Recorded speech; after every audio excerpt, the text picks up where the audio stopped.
ದಾವಣಗೆರೆಯ ಪಂಚಮಶಾಲಿ ಮಠದಲ್ಲಿ ವಚನಾನಂದ ಶ್ರೀಗಳು ಹಾಗೂ ಟ್ರಸ್ಟಿಗಳ ನಡುವಿನ ಜಟಾಪಟಿ ಮುಂದುವರೆದಿದೆ. ಲೆಕ್ಕ ಕೊಟ್ಟ ನಂತರ ಗೌರವಯುತವಾಗಿ ಮಠ ತೊರೆಯುವಂತೆ ವಚನಾನಂದ ಶ್ರೀಗಳಿಗೆ ಟ್ರಸ್ಟಿಗಳು ತಿಳಿಸಿದ್ದರು. ಆದರೆ ಟ್ರಸ್ಟಿಗಳು ಹೇಳಿದ್ರು ಮಠ ತೊರೆಯೋಕೆ ಬಿಡಲ್ಲ ಅಂತ ಮಠದ ಭಕ್ತರು ಹೇಳ್ತಿದ್ದಾರೆ.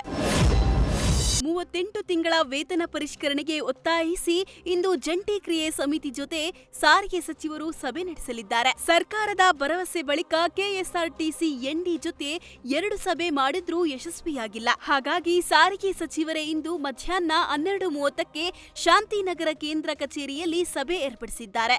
ನೌಕರರ ಬೇಡಿಕೆಗೆ ಸ್ಪಂದಿಸದೇ ಇದ್ದರೆ ಮತ್ತೆ ಅನಿರ್ದಿಷ್ಟ ಅವಧಿ ಮುಷ್ಕರಕ್ಕೆ ಚಿಂತನೆ ನಡೆಸಿದ್ದಾರೆ. ನಾಳೆಯಿಂದ ದ್ವಿತೀಯ ಪಿಯು ಪರೀಕ್ಷೆ ಬರೆಯುವ ವಿದ್ಯಾರ್ಥಿಗಳಿಗೆ ಪ್ರಯಾಣಕ್ಕೆ ಉಚಿತ ಬಸ್ ಅವಕಾಶ ಕಲ್ಪಿಸಲಾಗಿದೆ. ನಾಳೆಯಿಂದ ಮೇ 13ರವರೆಗೆ ದ್ವಿತೀಯ ಪಿಯು ಪರೀಕ್ಷೆ ನಡೆಯಲಿದೆ. ಈ ಹಿನ್ನೆಲೆ ವಿದ್ಯಾರ್ಥಿಗಳ ಅನುಕೂಲಕ್ಕೆ ಬಿಎಂಟಿಸಿ, ಕೆಎಸ್ಆರ್ಟಿಸಿ ಸೇರಿದಂತೆ ಎಲ್ಲಾ ನಿಗಮದ ಬಸ್ನಲ್ಲೂ ಉಚಿತ ಬಸ್ ಒದಗಿಸಿದ್ದಾರೆ.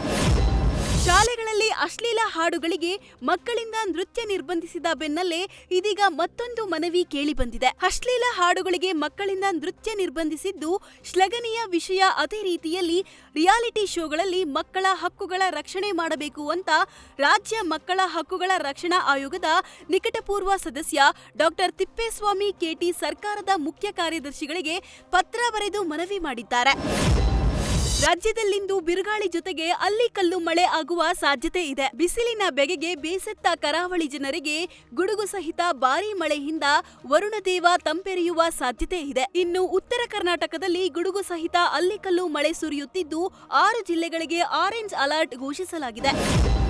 ಕುರುಬ ಸಮಾಜದ ಕುಟುಂಬಕ್ಕೆ ಬಹಿಷ್ಕಾರ ಹಾಕಿರುವ ಘಟನೆ ಬೆಳಗಾವಿ ತಾಲೂಕಿನ ಕೊಂಡಸಕೊಪ್ಪ ಗ್ರಾಮದಲ್ಲಿ ನಡೆದಿದೆ. ದೇವಸ್ಥಾನದ ಪೂಜೆ ಹಾಗೂ ವೈಯಕ್ತಿಕ ವಿಚಾರದ ಹಿನ್ನೆಲೆಯಲ್ಲಿ ಗ್ರಾಮದ ಪಂಚರೆ ಬಹಿಷ್ಕರಿಸಿದ್ದಾರೆ. ಬಹಿಷ್ಕೃತ ಕುಟುಂಬದ ಜೊತೆ ಮಾತನಾಡಿದರೆ 5,000 ರೂಪಾಯಿ ದಂಡ ಹಾಗೂ ಮಾಹಿತಿ ನೀಡಿದವರಿಗೆ 1,000 ರೂಪಾಯಿ ಬಹುಮಾನ ಘೋಷಿಸಲಾಗಿದೆ. ಕೇಡಿ ಸಿನಿಮಾದ ಬಿಡುಗಡೆ ಬೆನ್ನಲ್ಲೇ ಧ್ರುವ ಸರ್ಜಾ ಮತ್ತೊಂದು ಬಿಗ್ ಸಿನಿಮಾ ಅನೌನ್ಸ್ ಸಿದ್ಧತೆ ನಡೆಸುತ್ತಿದ್ದಾರೆ. ದುನಿಯಾ ಸೂರಿ ನಿರ್ದೇಶನದ ಸಿನಿಮಾದಲ್ಲಿ ಧ್ರುವ ನಟಿಸುತ್ತಾರೆ ಅನ್ನೋ ವಿಚಾರ ಹರಿದಾಡ್ತಿತ್ತು. ಇದೀಗ ಅದು ಬಹುತೇಕ ಖಚಿತ ಎನ್ನಲಾಗ್ತಿದೆ. 2 ತಿಂಗಳಲ್ಲಿ ಸಿನಿಮಾದ ಚಿತ್ರೀಕರಣ ಶುರುವಾಗಲಿದ್ದು ಈಗಾಗಲೇ ಸೂರಿ ಸಿನಿಮಾಗಾಗಿ ಕಂಪ್ಲೀಟ್ ಸಿದ್ಧತೆ ನಡೆಸುತ್ತಿದ್ದಾರೆ.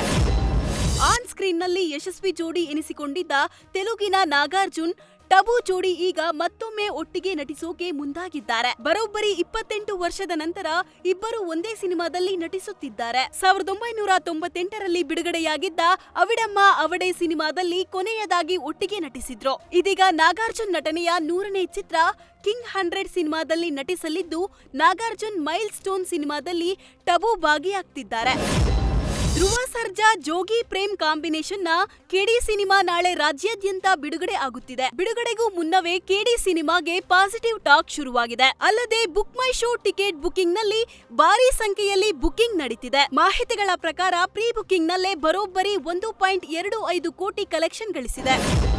ದಿನೇ ದಿನೇ ಹೆಚ್ಚುತ್ತಿರುವ ಬಿಸಿಲಿನ ತಾಪಮಾನಕ್ಕೆ ಮಂಡ್ಯ ಜಿಲ್ಲೆಯ ಮದ್ದೂರಿನಲ್ಲಿರುವ ಅತಿ ದೊಡ್ಡ ಎಳನೀರು ಮಾರುಕಟ್ಟೆಯಲ್ಲಿ ಎಳನೀರು ಖರೀದಿಗೆ ವ್ಯಾಪಾರಸ್ಥರು ಮುಗಿಬಿದ್ದಿದ್ದಾರೆ. ಬಿಸಿಲಿನ ತಾಪಮಾನಕ್ಕೆ ಎಳನೀರಿನ ಬೇಡಿಕೆ ಹೆಚ್ಚಾದಷ್ಟು ಪೂರೈಕೆಯಲ್ಲೂ ಕೊರತೆ ಉಂಟಾಗಿದೆ.